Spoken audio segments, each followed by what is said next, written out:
Can Coach Darian DeVries and his squad continue their winning ways as they host the Oklahoma State Cowboys in Morgantown this Saturday? After coming off a big win over Kansas at the Allen Fieldhouse, they get to come back home, play in front of their home crowd against a team in Oklahoma State coming off a big loss to Houston in Stillwater. Oklahoma State's going to be looking to get revenge and get that monkey off their back from that loss to Houston and try to take it out on the Mountaineers. But can the Mountaineers hold them off? Because if the Mountaineers can't hold them off, then that win at Kansas is pretty much null and void at that point. You cannot lose these types of games at home. If you want to be an NCAA tournament team, you have to hold serve here. Now, in this video, I'm going to talk about some 3 keys to the game for the Mountaineers to get a W. I'm going to talk about a couple key players to watch in the game for Oklahoma State that West Virginia has to watch out for, and in some areas where Oklahoma State might have a slight advantage over the Mountaineers. And then I'll give an update on our old friend Pat Suemnick, who's now playing for the Cowboys, and then I'll give you a score prediction at the end. But the game is going to be played in Morgantown inside the WVU Coliseum. It'll tip off at 12 p.m. Eastern Standard Time, 11 a.m. Central, and will air on CBS Sports Network or CBS Sports Now, whatever it's called. Not exactly sure, but nonetheless, let's go ahead and get into the content.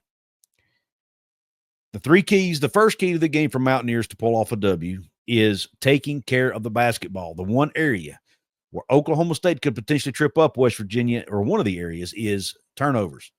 Oklahoma State is 9th in the country in forced turnovers per game at 15.5.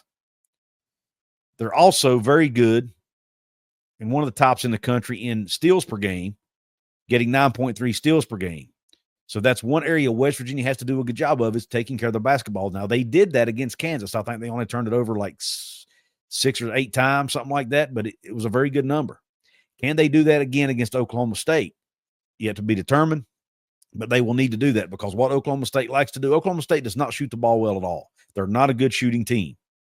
So what West Virginia, they will try to get their points off of turnovers, steals, and getting the ball out in transition, those types of things. If West Virginia does not turn the ball over, then that will take Oklahoma State out of what they like to do. And West Virginia can force Oklahoma State to try and run offense, which they're not very good at least not statistically so far. If West Virginia can force Oklahoma State to try to run half-court offense efficiently, it takes them out of what they like to do or what they're good at, and it gives West Virginia a huge edge. So if they can take care of the ball, that'll be a big plus. The second area that West Virginia needs to focus on to win this game is keeping Oklahoma State off the offensive glass. Right now, Oklahoma State's offensive rebounding percentage is 31.1%. It's pretty good. Now, conversely, West Virginia is very good typically at keeping teams off the offensive glass. It's one area they've exceeded in this year, surprisingly, actually, considering their lack of size. But they've done a pretty good job defensive rebounding. Can they continue that in this game? We will see, but let's hope they can. But that's one area they're going to need to do, is keep Oklahoma State off that offensive glass. That's another way Oklahoma State can score the ball. They do miss a lot of shots, but they can rebound those shots and put them back in. West Virginia needs to prevent them from doing that. Now, the third area West Virginia needs to excel in to win this game is keeping Oklahoma State off the free throw line. Oklahoma State is 9th in the country in free throws made per game and 11th in the country in free throw attempts per game. West Virginia, inversely, not sure what the proper grammar is. You tell me in the comments. But anyway, West Virginia is 183rd in the country in opponents' field goals or free throws made, and 134 in opponent free throws attempted. So they're putting teams at the line quite often. And if you do that, you're basically playing right into what Oklahoma State wants to do. They want to take it to the rim. They want to get to the line and make their free throws. That's what they want to do. They're going to force turnovers, get the ball to the rim, try to force you to put them at the foul line. And then they're going to make their free throws. They're not going to shoot it well from three, more than likely. And they're not going to shoot it great from the floor overall. But they will shoot it well from the free throw stripe, and they will try to score in transition. If West Virginia can do those three things, if they take care of the basketball, if they keep Oklahoma off the offensive glass, and if they keep them off the free throw line, West Virginia's winning this basketball game, in my opinion. May not even have to do all three of those things, but if you can do at least two of those things well in this game, I think West Virginia comes out with a victory. Because when you look at this matchup, it's a favorable matchup for West Virginia in most areas. I talked about Oklahoma State not running good offense. Well, it just so happens West Virginia is really good at keeping teams from running good offense. So that plays right into West Virginia's hands. They're very good in the half court. Also, West Virginia is really good at transition defense. And that, again, should be an advantage in this game against Oklahoma State, a team who will need to score in transition in order to beat West Virginia, in my opinion. So West Virginia should be able to take Oklahoma State out of what they want to do offensively with that very, very good Mountaineer defense. And if they can do that, then obviously I think the chances of winning are much, much higher. And West Virginia should come away with a W. Like I mentioned, Oklahoma State doesn't shoot the ball well. Their effective field goal percentage, they're number 251 in the country in effective field goal percentage. They also don't defend it well because their opponent effective field goal percentage is 289th in the country, which means West Virginia should get open shots. And if the way West Virginia can shoot the ball, especially at home, they should be able to knock down open shots. They should be able to get open shots and knock down those open shots, hopefully, against this Oklahoma State team. As long as West Virginia's making their shots at a pretty high clip, they're going to win the game, in my opinion. And then opponent three-point percentage, Oklahoma State is 274th in the country. So they do not shoot the three well. They don't defend the three well. They don't defend shots well. They don't do much well in that regard. Again, their entire strengths are getting the ball in transition, forcing you to turn it over, and scoring from the free throw line. That's what they need to do to win. And in my opinion, that lines up well with what West Virginia likes to do on the defensive side. So I think West Virginia should be able to win the game. And really on the offensive side too, because like I said, Oklahoma State does not defend the shot well, the outside shot well, and West Virginia likes to shoot the outside shot, especially the three ball. I think that plays right in, Jonathan Powell, Javon Small, and those guys and what they like to do. Now, there are a couple players that West Virginia needs to be on the lookout for. First of all, Oklahoma State is very deep. They have 8 players on this roster that are averaging at least 18 minutes a game, versus West Virginia only having 6 guys averaging at least 18 minutes a game. So they're very deep. And their leading scorer, who is a guy named Marcellus Avery, who's actually a transfer from UCF, he's actually coming off the bench. He's averaging 12.3 points and 5.42 rebounds a game coming off the bench for this Oklahoma State Cowboy team. You also have guard Khalil Bentley. He's only averaging just under 8 points a game, but is dishing out nearly 3 assists a game and also getting 1.5 steals a game. And there are several other players on this Cowboy team that West Virginia needs to look out for. Most notably, Abu Osman, and I hope I'm pronouncing his name right, or Osman. Sorry if I'm butchering his name, but he's the big man for this team.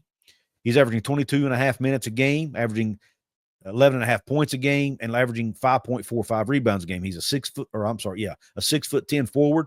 Now, Oklahoma State is not as big as some of the other teams West Virginia has faced. You've got Osman at 6'10". The next largest guy who starts for them, you have Robert Jennings, who stands 6'7".